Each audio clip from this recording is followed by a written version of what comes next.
बोला identify the error which has all the following characteristics.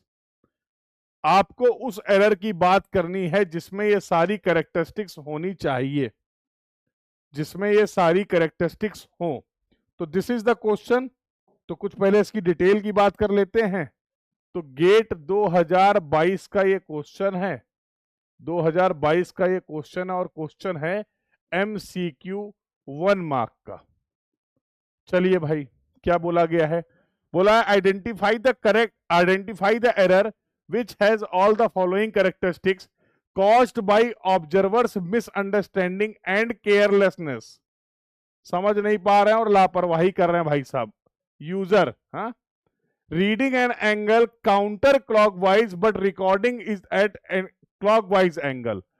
Angle आप देख रहे हैं एंटी क्लॉकवाइज, जब उसकी रिकॉर्डिंग कर रहे हैं, उसका डेटा रिकॉर्ड कर रहे हैं, तो आप बोल रहे हैं, आपने नोट कर लिया एंगल की वैल्यू एज ए क्लॉकवाइज, ठीक है।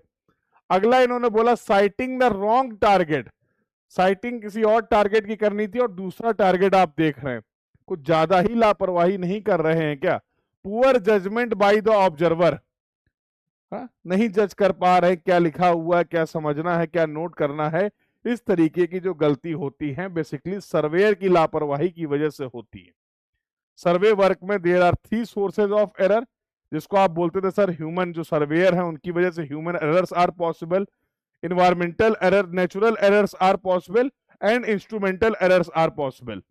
तो ये जितने भी कैरेक्टरिस्टिक्स दिए गई हैं, ना ये इंस्ट्रूमेंट से रिलेटेड है, ना ये इन्वायरमेंट या नेचुरल सोर्सेज से रिलेटेड हैं। ये सभी के सभी जो एरर हैं ये बेसिकली हो रही, किसकी वजह से ये एरर हो रही है हमारे सर्वे वर्क में? सर्वेयर की लापरवाही की वजह से। तो बिना किसी दिक्कत के हम बोल सकते हैं कि ये जो एरर की गई इनको बोलते हैं ब्लंडर या फिर मिस्टेक।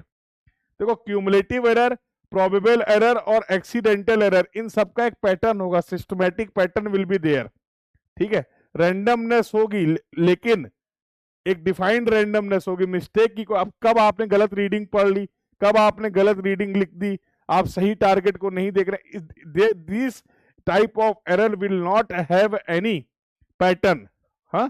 तो these are not systematic errors. तो ये जो कैरेक्टरिस्टिक्स आपने डिफाइन की हैं, इसके बेसिस पे जो एरर हो रही है उसको हम लोग बोलने वाले हैं मिस्टेक।